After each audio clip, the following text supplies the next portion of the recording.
We continue with the Ketach Shem Tov by Rabbi Gagin, who speaks about the minhagim, and we were going to into the minhagim of Pesach. But first, the introduction to Ilchot Pesach, he expanded more, talking about minhagim in general, and he said that he wanted to gather all the different minhagim between the Ashkenazim and Sephardim, but it's very difficult.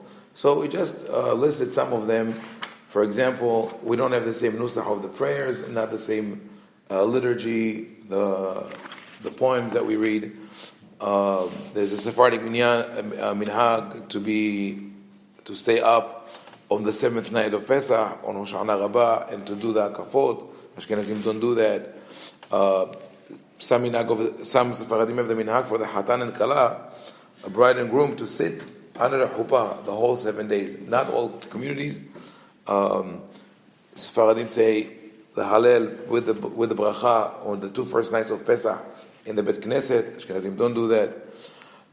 On Hanukkah, we light one Hanukkah. Ashkenazim light one per person. He says Sephardim en mevachim ma'ale b'diluk. Says most Sephardim, with the exception of the Moroccan communities, don't say bracha for half a Hallel, Hatzi Hallel. Ashkenazim do. And he lists here some 50 different minhagim. We're not going to get into all of them, but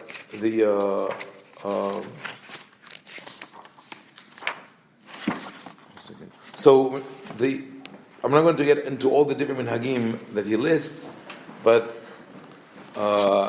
he brings this question that someone asked him: Im rasha ish mimishpachat Ashkenazim שרצונו לעשות כולה בדין שפסק מרן הבית יוסף ועשה כסברתו, אבל הרי מה מחמיר, מה יהיה דינו? It says, what if the Bet Yosef, Rabbi Yosef Karo, ruled one way? This is the Sephardic minhag, and the Ashkenazi minhag is more strict. Could he follow the Sephardic minhag in that case? So Rabbi Gagin answered that כל אחד דמרן ומורם חלוקים בברכה אחת להקל כדעת מרן בהתרת דנהוג מורם צריך תשובה וכפרה. So according to Rabbi Gagin, you cannot do that. You have to follow your minhag. If you're Ashkenazi, you're Ashkenazi. If you're Sephardi, you're Sephardi. According to rabbi-ovadia Yosef, he says that everybody has to accept the rulings of Rabbi Yosef Karo, whether to be more lenient or to be more strict. According to Rabbi Yosef Meshas, he has a different opinion. He says you follow your minhagim, but if you want to rely on the lenient opinion, you could rely on it because it's a valid opinion. He mentioned it regarding the glat meat, basar kasher, Bet Yosef, when they came to Israel, and they had different minhagim.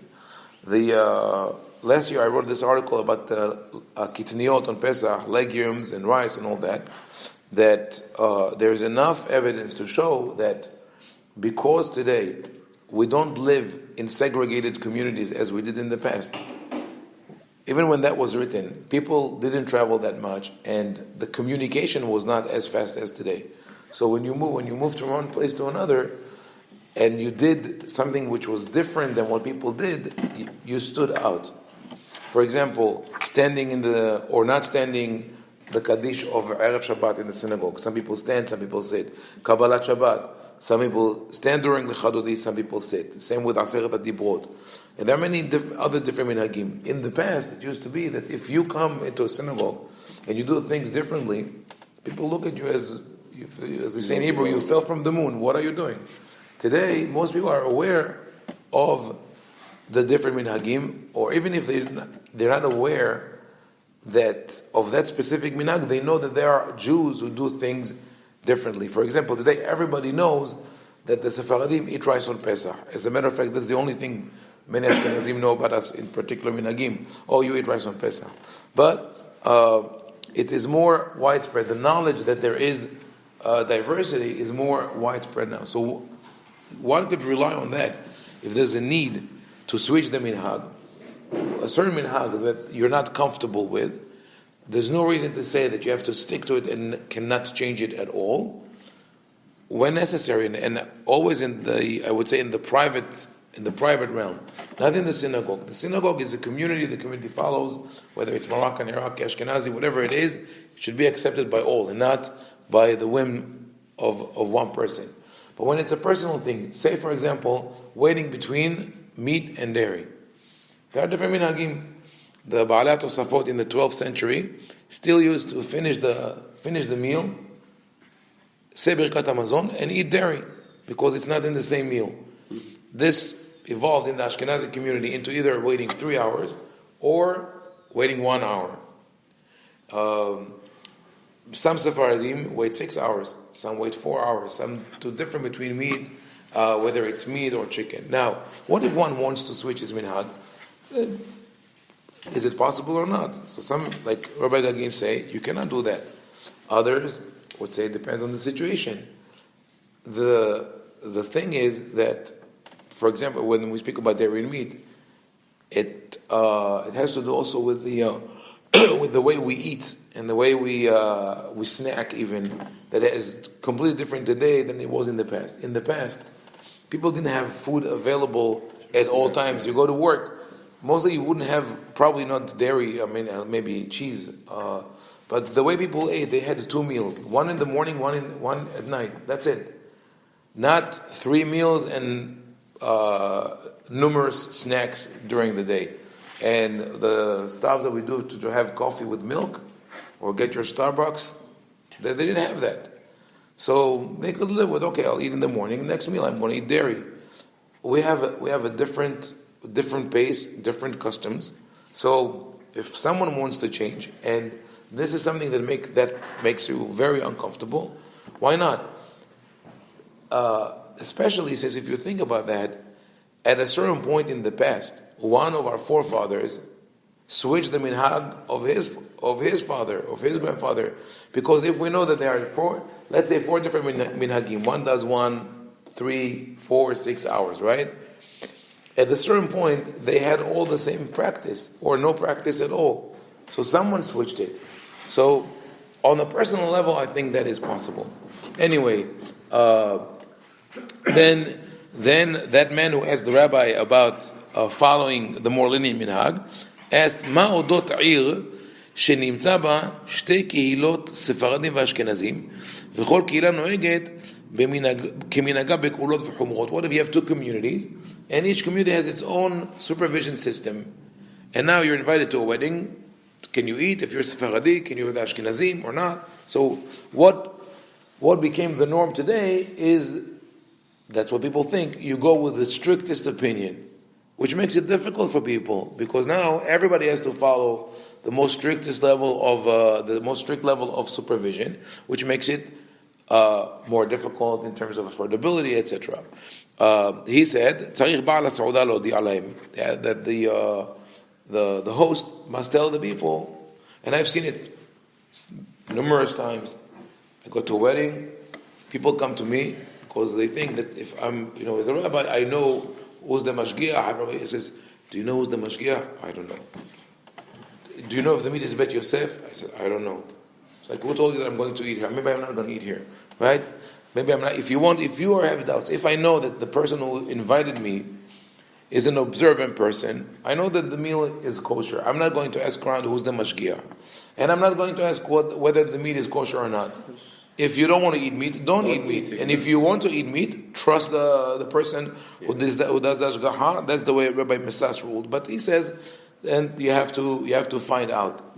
Maybe the people don't know they were invited, but maybe they don't know who. No, we were talking about someone that they know that the food is kosher. There's no question here. Then he asked also, "Im nithatnu achat mishte kehilot zo bazo, mi nikra harmi?" Who do you follow? A Sephardi and Ashkenazia, or Ashkenazi and Sephardia? Who do you follow? Pasak האישה נגררת אחר האיש להקל או להחמיר. There's really no serious discussion of that to root in halacha regarding minhagim, but it has been accepted that the woman follows the men's minhagim.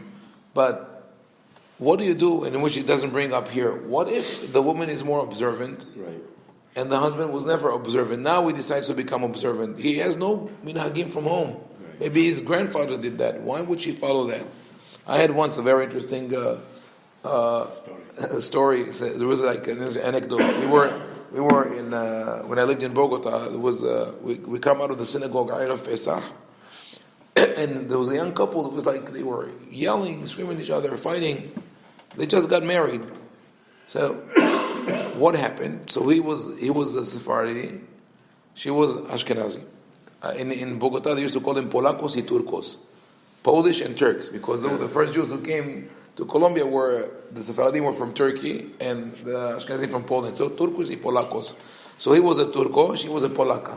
And what is the problem? She wouldn't cook rice for me. She wouldn't. And she says, I can't. It's not kosher. I'm not doing rice on Pesach. It's in the synagogue. They finished the conversation. They got out, got into the car, and drove home. It's on Pesach. So it was interesting. In terms of minhagim, I guess they had the minhag of driving is okay. And he says, why do I give you all this? למען תדע כמה מן הפירוד נמצא בין אלו שתי העדות וכמה מן הבלבול והמבוכה הביאה בין שני שבטי ישראל. This causes great confusion. Like I said before, when we lived more or less confined each one to his own area, people didn't travel that much, and if they moved, in many cases whole communities moved together from one city to another city because of persecution. By the way, one of the most diverse communities was in Salonika, because people, it was a central city and people came. It was a port. A lot of people were originally from Turkey, from the Ottoman Empire, from the Balkans, but Syrian Jews, Moroccan Jews, Ashkenazi Jews, they were all there. It was and they had dozens of synagogues, and each one of them was after the city of origin in Spain, in Portugal, in Germany. Very interesting. Spanish, yeah, Francis. Yeah. Rabbi, so what happened to the couple Polak? No, they settled down. I don't know. What happened with the rice? That I don't know. I don't know. Rice or no? I don't think so. That's that. For them. Yeah, but also his problem is that he doesnn't cook. If he wants rice, go cook for yourself. That's so he says, it causes a confusion. And then you have to ask another posek for each halacha, for each minhag. You have to ask someone. And he says this is why I think the Bet Yosef, Rabbi Yosef Karo, wrote the Shulchan Aruch. It's remember that when we studied the Shulchan Aruch, I showed you how Rabbi Yosef Karo did not try to create one halacha for all. He was very careful not to do that, because Maimonides tried to do that and failed. I mean, he succeeded in writing the book, right? But in practice, people didn't follow. People branched out of Maimonides to do what they were, and they did not accept the book as a final authority, or at least not for a long period. Once the Shulchan Aruch was put out, everybody started following Shulchan Aruch, and it became solid. This is what everybody refers to. Why? Because the Rabbi Yosef Karo was wise enough to give people options. It says this is, some say this, some say that. But it says כאשר בא הרמ"א ופרס מבטו על שולחן הזהב הבניין הענקי שבנה בית יוסף נזדעזע. He says Rabbi Yosef Karo was able to give תמונה שלמה ומיוחדת, a beautiful whole picture, and he presented the sources and he told people how to follow. But when the Rema put the tablecloth on the table, because Shulchan Aruch means set table, and many people refer to the commentary of Rama, Rabbi Moshe Isserles, as the tablecloth, a mapa. So it's that when he put the tablecloth, mapa Shulchan, on the table, Nizda'zea biyan ha'anaki, this beautiful edifice, the structure of the Bet Yosef shook to the ground. What was the result? חזרה תורת ההלכה ונהייתה ל1,000 תורות. The halacha again was split and scattered into 1,000 pieces. It says maybe, who knows, if when we come back to Eretz Israel, we'll have a united practice and prayer, etc. He says maybe people will say, אולי יאמר האומר עלינו לחכות לביאת אליהו. Should we wait for Eliyahu Navi, for Mashiach to come, and he will tell us what to do? He says this is only regarding cases that were brought to Bedin, and the judges don't know what to do. In that case, you will say, okay, we'll wait for Eliyahu to solve the problem. But when it's legislation that it's in the hand of the rabbis, it's their responsibility to do that. And he says, לעניין שינויי המנהגים שזכרנו, לא יהיה בכוח אליהו להכריע אם מנהג ספרד הוא הנכון ומנהג אשכנז הוא הצודק. and he says regarding the different minhagim, Eliyahu would not have the authority to decide who is right. He bases it on some discussions in the Gemara, but I think also that on a practical level, if Eliyahu comes and says the Ashkenazim are right on that, the Sephardim say, "Oh, who are you? What's your last name, Rabinovich? We don't accept you." If he will say the Sephardim are right on that, they will say, Frank is a Sephardic. We don't. So the mahloket will continue, and he says this: Im ken hadavar talui banu. It's up to us. Im hakadosh baruch hu bano yivne lanu betenu haleumi be'eretz Yisrael. If God will help us in establishing our national home in Eretz Yisrael, וישיב לנו את הארץ כאשר נשבע לאבותינו, and will give us back the land the way he promised our forefathers. הצעד הראשון יהיה להחזיר העטרה, עטרת הסנהדרין למקומה כעין כנסת הגדולה, אשר יהיו נבחרים על ידי העולם הישראלי. He says we have to appoint Sanhedrin, a supreme court with 71 scholars that will be chosen by העולם הישראלי, by the whole nation, not by just the individuals. Which is unfortunately, it's not what we have today. The chief rabbis that are supposed to be that are elected by a committee. It's not a referendum, it's not general elections, and not the whole, of course, not all Jews vote for them. And recently it became a very ugly political game, and as a result, we have today 2 chief rabbis who are the sons of previous chief rabbis, which was not supposed to be that way. No inheritance there, but that's what we have today.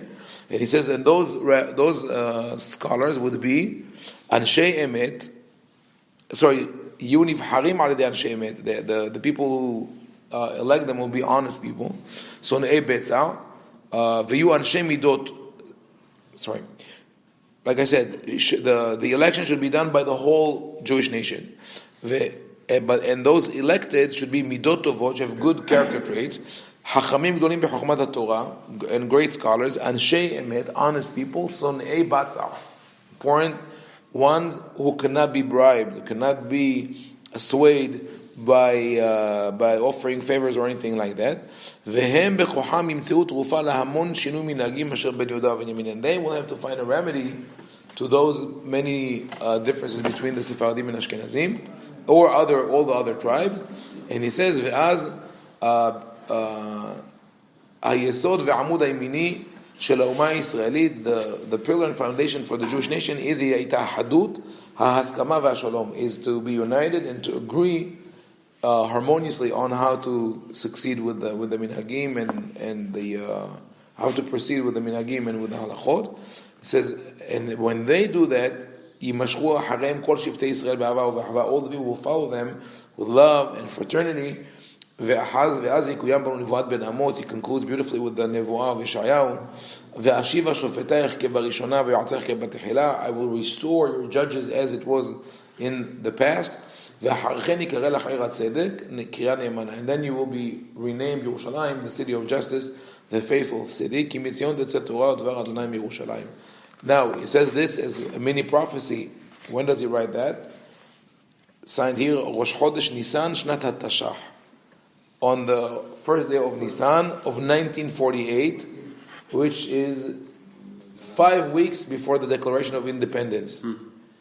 Nobody knew that could have happened. When he says if, and it was not in the horizon, and he said that.